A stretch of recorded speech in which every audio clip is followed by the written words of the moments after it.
Hey Tom, very excited to see you here today. Welcome to the podcast. I want to talk to you about becoming the perfect, no pressure there, the perfect data-driven first-line sales manager.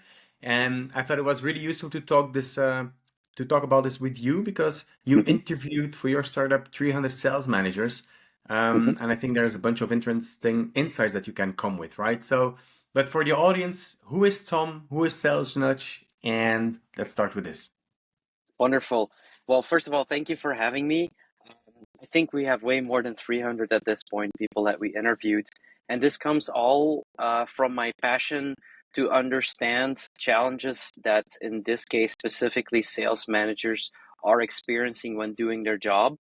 Hmm. The data part is something, originally I was an engineer a long time ago in Silicon Valley specifically, where I solved technical problems and where the first things in the years 2000 were logging data and finding interesting data that can help people do their jobs better. So with that, we've started obviously a company that is focused on helping sales managers do their job better. But the first idea is, and I think that might be a very interesting conversation, is how can technology help, right? How can Hmm. data specifically help in this process? So hopefully I can add some interesting insights from the conversations, because ultimately the people who have to do the jobs, or maybe the account manager that turned became an actual sales manager with a team, is a very interesting process. Probably way too long to discuss in Yeah, 20 or 30 minutes. yeah. Whole libraries have been written about this. So today we'll focus on, um, in my experience, there are a couple of stages to start Hmm. becoming a data-driven manager. So we start with an inventory, then we look at the pipeline, and we start managing the pipeline. And for me, coaching is very important. And even within coaching, you have two different type of metrics that I Hmm. consider metrics. Is like first of all, they have the performance metrics, and then secondly, we Hmm. have the purely coaching based metrics. Hmm. So what if we start with the inventory stage? So I have my opinion about this, but when you look at in an inventory stage to become a data driven manager, Hmm. what are your thoughts, your insights, your learnings from well yourself and the people you spoke with? I think let's first describe the process, right? Because what we've seen when talking to multiple sales managers, we speak with very experienced sales managers, people who've been doing it for a long time. Hmm. But we also speak with people who just got promoted to being a sales manager. And what interesting questions are, and I think that's for everybody who starts a new job, is like, ooh, what should I do? Can I read some books about how to do it? And what is specifically to the sales process interesting is that very often sales managers are people who were very good account managers in a company. And then usually as the team starts to grow, they need some guidance. And I think what founders then think is like, hey, the best sales guy is probably the best guy who can help this new team and motivate them and show them the ropes. Yeah. But that comes with a lot of pressure. Now, I think what you mean by inventarization is to get a lay of the land. But what is interesting with these new sales managers is the high accounts, the high value accounts, they can continue to do as they transition to a manager, which is always very complex. Now you're part team member, as in doing sales, and part manager. Yeah. And so they're looking for metrics, they're looking for information how to do their job well because they are driven people. And so yeah, it's interesting to see when we ask these people, do you know what leads to sales today? Do you know how many calls are needed to get maybe to a first meeting? We very often get very anecdotal. Well, I think Yeah. we do about 30 or 40. Okay, and so how many of those lead to a demo or maybe a proposal? Uh, we and so you could see that they're struggling with having that information where theoretically it should be in the CRM. And often Hmm. we also see that the CRM is mostly used for sending out the invoices or for checking off that the deal was closed. But the true value, I think, um, uh, going on to your idea of a performance metric and coding metrics, isn't necessarily there. So if you don't know how many calls there were and you don't know how meetings there were, then it's very hard to have the opportunity. So we try to teach them, I know it's difficult to ask from your people to start logging every outreach, every WhatsApp, and every call. It sounds like oversight, but it's really a very important aspect to get a good picture of what the company and what the sales machine is doing today. Yeah, Yeah, and we spoke about it as well, and in previous meetings and conversations that if it's not documented, it did not really happen, it doesn't because exist. that's Yeah. the basics for any data-driven organization, and also to know yourself, how to Mm-hmm, become better. When I look at the inventorization, I always look at the individuals, who is mm-hmm, who in the organization, mm-hmm, because when you have certain expectations as an organization, you say we need 2 3 hours to be on the phone. mm-hmm. And then you see that some people are maybe half of the time or less on the phone and still hit their targets. But then Yes, yes. even there in the inventorization, it's interesting to know how they get there versus Mm-hmm, people that are very high output driven, but have, as you mm-hmm, said, a very low conversion. And I think mm-hmm.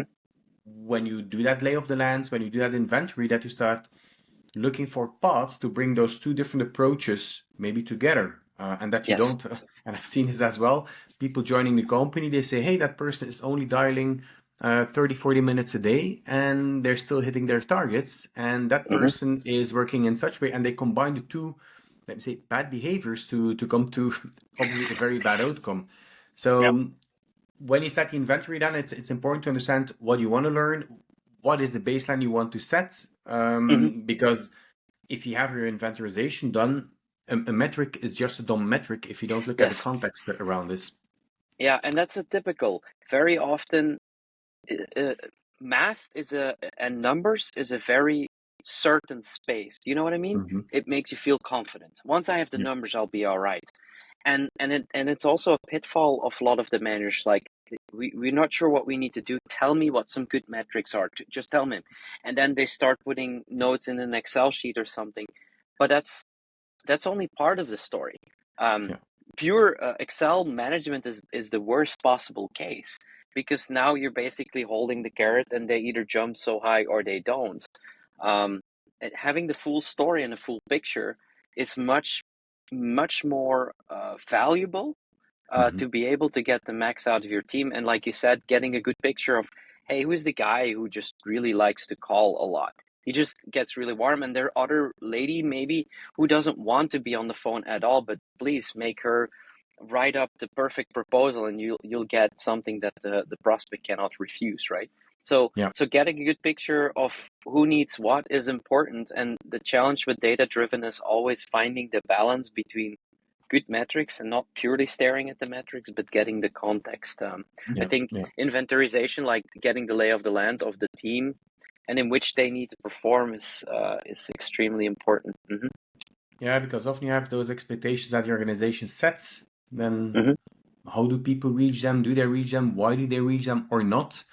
Mm-hmm. And then we come back to that the metric statement we initially did. So um, and the smart companies all take into account that there's a ramping up period of the new hires, and then even when you have that coaching, and in my sense, when you do that inventorization, very often people think, okay, when we have somebody 6 months in the job, they're fully ramped, but it often takes years before people are fully ramped. Mm-hmm. So do you have any experience in people taking this into account of the companies you spoke with? I see something even more worrisome. Basically, is if you have a company, and it's not uncommon, where they say, hey, next year we need to up our revenue by, I don't know, 25%.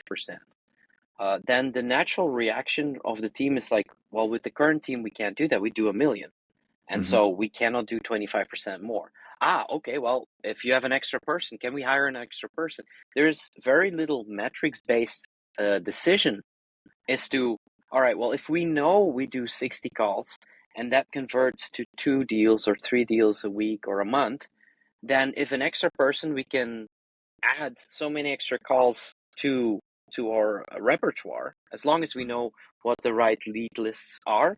But if we add that and it converts the same way, and if we take into account, like you said, the fact that this person not from day one is going to grab the phone and convert one, but we give him 6 months to 8 months depending, Hmm. but also that looking back, if you have the data, you can see how much time there is for an on-ramp. And you Yeah. add the right amount of coaching as a data-driven sales leader. Now you can help this person say, listen, I know 60 calls a week is a lot, but and definitely closing. Forget about closing deals in the first month or two. But we're going to focus so that you can do good, meaningful calls and do the first meeting right so that you know who the stakeholders are, if there's a budget there and how urgent their need is. If you have that, then we can go in month two and a little further. Now you can give your company pushback and say, I don't need the extra person, or I do need the extra person, and I can guarantee you with X amount of success that this is, you see, I'm already thinking in data and numbers. And it Yeah. has not to do with, hey, if you don't hit your 60 calls a day, we fire you. No, Yeah. it's not about that. It's about how can I help him or her to get to the 60 calls, meaningful calls, right? Yeah. Anyways, long story short, you can see what I've seen in my experience is that too many people start off with the end result and then hope it happens. And maybe Yeah. if it's not happening, just add people. And I don't think that's a great approach at all. Yep. And then we go a bit deeper into this later, but you really are making the link already between the data versus the Mm-hmm. coaching. How can one Correct. reinforce the other? I think that's a very powerful statement, Mm-hmm. because there are quite so many people that are just sitting behind your computer looking at the Excel or looking at the CRM, and that's it. But Mm-hmm. exactly how do we improve the existing capacity without that traditional scaling thinking? So Mm-hmm. many people more is so much revenue more. How can we Mm-hmm. improve the capacity of the existing resources are important. Yeah. Yep. Yep. And then Yep. then we go then to the next step, right? So we had the inventory stage. Then we look at the pipeline, which is can also be part of the inventory, because you look at what do we have. You look at. Actually, can I add to that? Because looking at the pipeline can be a very confronting exercise. Huh? Mhm. The amount of customers that we have where we open the pipeline with a wonderful number, and then if we coach the sales leader and or the founder and say, I understand it's a really high number, but if we just do the analysis uh, on the deals, for example, the proposal phase, or just simply do we have a funnel? Do we have a sales funnel with a lot of leads that most of the companies don't? They Mhm. don't have a sales funnel. They have a sales spiky funnel. Um, Yeah. and then we do ask further and say, all right, well, the spike is very high on the proposals. What's happening there? Ah, yeah, but this deal that was last year, actually that should be removed. So being very clean about your pipeline, be very extremely critical of if Yeah. it's a deal or not, and at which point should be a deal. I think is an undervalued exercise that may take maybe a day, and it's a very uncomfortable day, right? You need to dismiss leads where maybe the salesperson is so certain it's going to land. But if you look at all the metrics once again, it's not meant to be. Yeah. Yeah. So Yeah. definitely a very important step, Yeah. because in the end, Definitely. And that, you need mhm. to be predictable, right? Your CEO is going to ask you, are we going to hit that Yeah. number or not? And if you're going to base it off of a pipeline where, I don't know, 20% is rotten deals, you might be in for an unpleasant surprise toward the end of the year. Or more. I've known companies that they were purchased for a pipeline based on a pipeline that was times 10. So there was a 90% exaggeration on what was actually in the pipeline, Mm-hmm. on a merger, sorry, on an acquisition of a company. So that was something pretty critical. At the same time, as you said, you need predictability in your system. You need to Mm-hmm. be data driven, and pipeline is the foundation, because you will get the revenue out of the pipeline.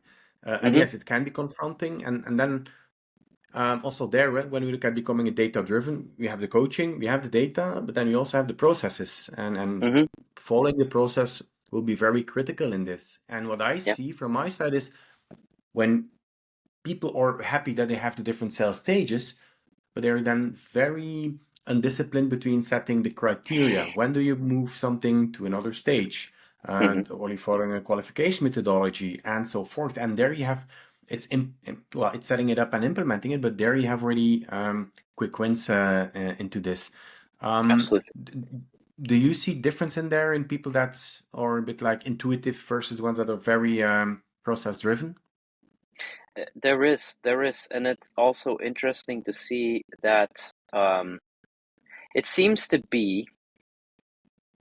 Well, it's a conundrum, right? On the one hand, you want somebody who is rigorous, um, follows process or finds process and implements process, where per definition, the people who do sales are mostly anything but that, right? They are not necessarily people who like to be very accurate. And I'm making a general statement. I know that, but one of the things actually pointing to that is what we call sales hygiene in our own company, which is Yeah. what is good behavior. And keep in mind, this comes from the top because, and that's why I'm saying as a data-driven sales manager is also somebody who leads by example, which is general standard, but also somebody who tries to do the right thing so that other people see this is really important and see the value Mm. out of that. One of those things is obviously coaching. It is getting metrics so that you move away from the I believe that, or we've seen this last week, so it must be the truth. Yeah. It doesn't necessarily mean that. It means you need to look at high level. If we follow this process, does that generate revenue or not? And what do we need to tweak on the process to make this happen? Back to the sales hygiene. If the sales manager doesn't communicate when a deal is a deal or when you move from face to face, now you create mayhem. You have a situation where the person says, well, I thought it was this way, and why is it that way? You know what I mean? And that I've seen a lot Yeah. because, well, tough decisions need to be made. And there's also a bit of concern. If somebody's very successful in sales, let's not try to mess too much with his or her process Yeah. because he's successful. But in the end, you should. It's kind of like a soccer team, and I'm not an expert in soccer, but it doesn't mean that if you have a very successful striker that somehow or another randomly scores, that your whole team should be just hoping on the striker. You want to make sure that your whole team performs together, so the striker just needs to score in the end, right? Yeah. And I think the analogy goes with sales teams. Yeah. Yeah, yeah. In my experience, I mean, we spoke about intuitive and good sellers, and was really touching too much. My experience, when people know they become better sellers, Mm-hmm. at least I call them the A players or the high potentials, they embrace this. Mm-hmm. Yeah. And then when they have that, or they want to try it, and then they see there is an impact, they have that aha moment, and they become your Mm-hmm. biggest champions into your teams. Mm-hmm. And it's very often, in my experience, people that are either junior or don't want to really demonstrate too much what they're doing. They want to hide things. They Mm-hmm. might be less inclined into being strong in documenting, following processes. So Mm-hmm. I think as a manager, you need to take this into account very well that there are these Yeah. different types of people in your teams. Yeah, Yeah. and then Or the successful Mhm. sales guy who just says it's magic. That's a concern. that Yeah. is very concerned, and Mm-hmm. that's let me say, we are not the youngest either. I'm a bit older than you, and that's maybe the older way of selling, where Mm-hmm. you really need to become data driven. I mean, sales is now much more based on collaboration. Mm-hmm. Sales is really something based on insights, based on on the data. So, and when we take the analog of the soccer team, they also have Mm-hmm. Of coaches, and they course. work based on certain data, some insights, and so forth to become a better team. Yeah. It's no And longer enough to be really good in sales. yeah, yeah, yeah. It's what what works in our team. How can we work together, especially when you're growing it? Who is the one that we should always send in? And it's also Mm, the team spirit that goes with that. That's why I said the Excel sheet is important. I want to really stress that. What we bring to companies is indeed a data-driven approach, but it shouldn't be the only thing that leads the team. And mhm, the more sales manager can focus on maybe deal coaching, maybe I'll go in with you on the last phase because we've noticed you're struggling there. And now, yeah, me, as somebody who's done sales a long time, I'm meaning the sales manager that was originally a top sales performer, can go in and add some of his experience or her experience to say, hey, this is how you can lead. Now, if you can focus on that, and you obviously cannot do that with everybody in the team, but if you have mhm, data to say, listen, Jim has more need of that. So Next week, my focus is to go with Jim, go with 2 deals, because I've seen that he's struggling with this last conversion ratio between sending the proposal and convincing the prospect to close. That is now you are truly a data-driven, high-performing sales manager. Yeah. Yeah, yeah. Before we go now to that coaching aspect, can you become a good coach without being data-driven these days? It's a good question. I think, and I've seen sales leaders um, that are really good people that are analytic and that are compassionate, very important, and reflective Mm. to say, all right, internalize what I've seen and then help. So I think it's possible. I think it's definitely possible. But the challenge, if you are that good of a person, and those exist, believe me, and they're not necessarily the best salespeople, but the challenge is when you start scaling, Yeah. because doing that with one person or 2 or 3 person, I think that's possible without being data driven, or has I've seen it. But as soon as you start scaling up, who are you going to do the deal coaching with? Who needs it the most? You need to Mhm. spread your amazing skills across a larger team. Then I think not being data driven is going to be challenging for sure. Yeah, yeah, yeah. I agree. I mean, for me, actually, I'm very much ahead, so I'm very data driven. Mm-hmm, At the same time, I learned that the other aspect is also important. At the same time, in sales, the numbers need to come, and how you do it then. When you look mm-hmm, at one of the good old Belgian coaches, he said to different people, you have to talk differently. To some, you say, "Oh, you will never make it," and then mm-hmm, they will be motivated, and to others you say, oh, look a little bit more and you're there. So I think the individual coaching, also data driven, is very important in sales as well. And then mm-hmm, when we go to that coaching and then the metrics, when you look at some performance coaching metrics, mm-hmm. what is your view on this, and how do you see the approaches on the market? Um, very good question, because what we've seen is naturally, like I said, the first thing we notice is CRM is not filled out really well. So now it becomes really hard to collect that data. Some good coaches say, all right, well, let's not make it overly complex. Just write down the number of outbounds that you've done this week and how many deals you closed and stuff. So you can take it out of the CRM just to make it easier to digest.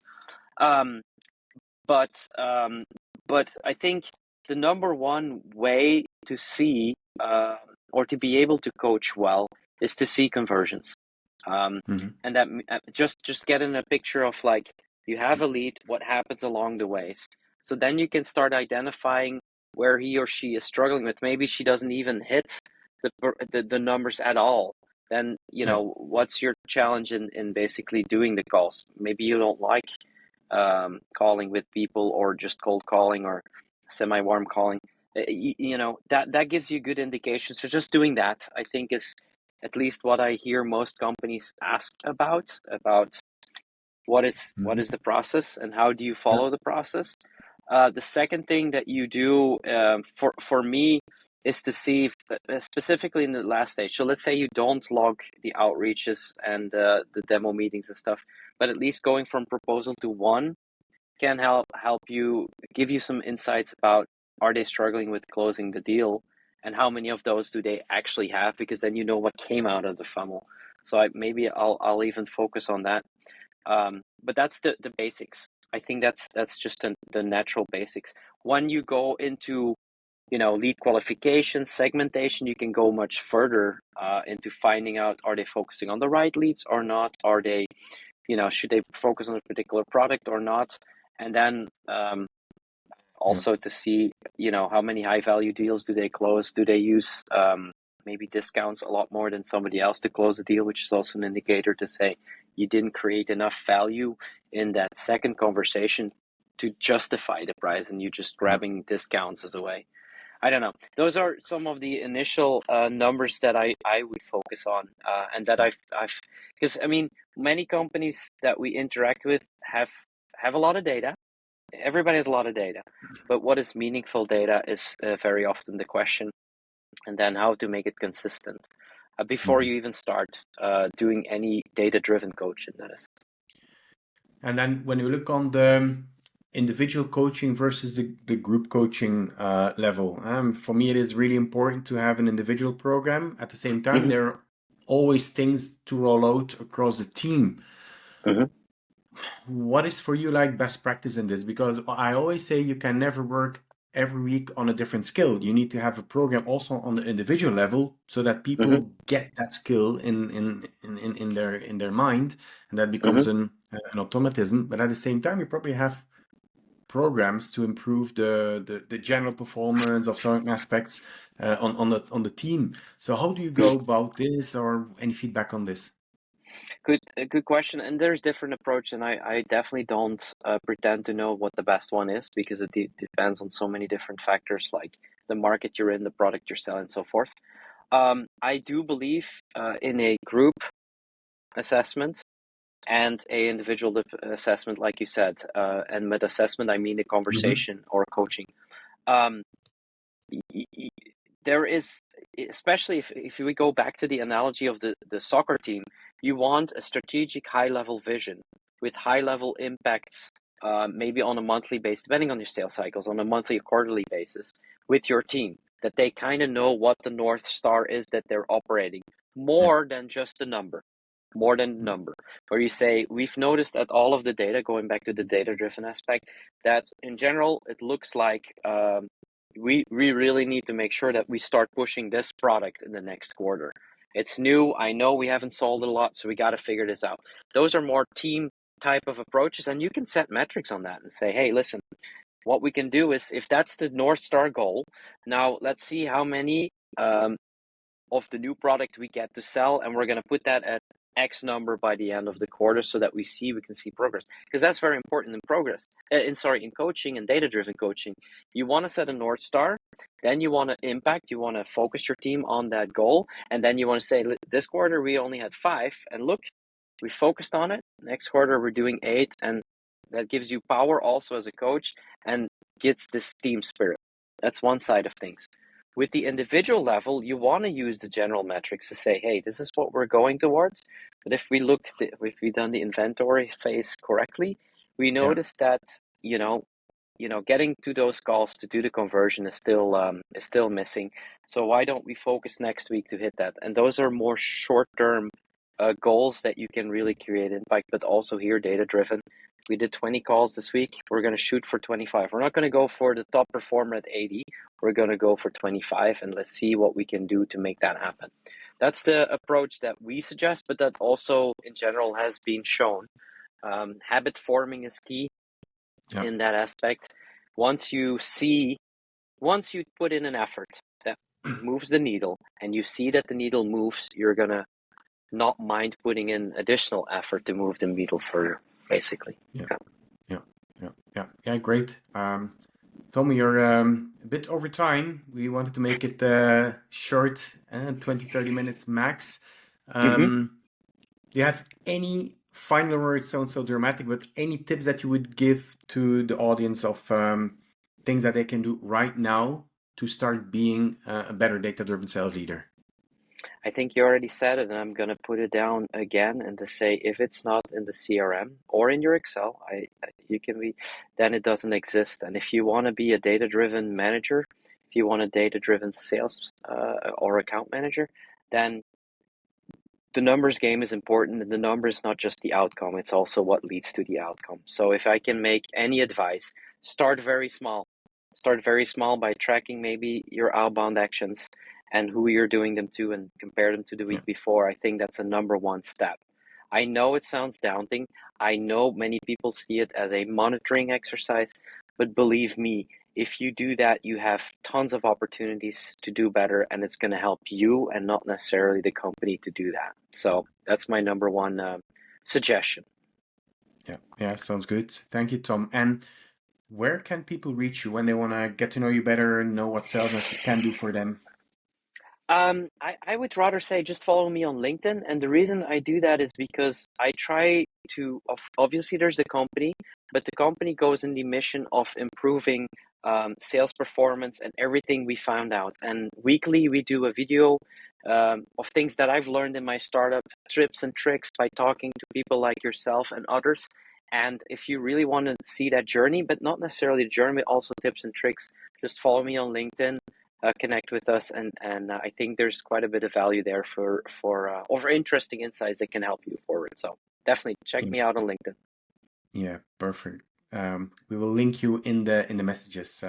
Thank you so much, Tom, again, Hey, and thank you, talk Cedric. It soon. was very fun. It Have a was good. very fun indeed. Bye bye. Bye bye.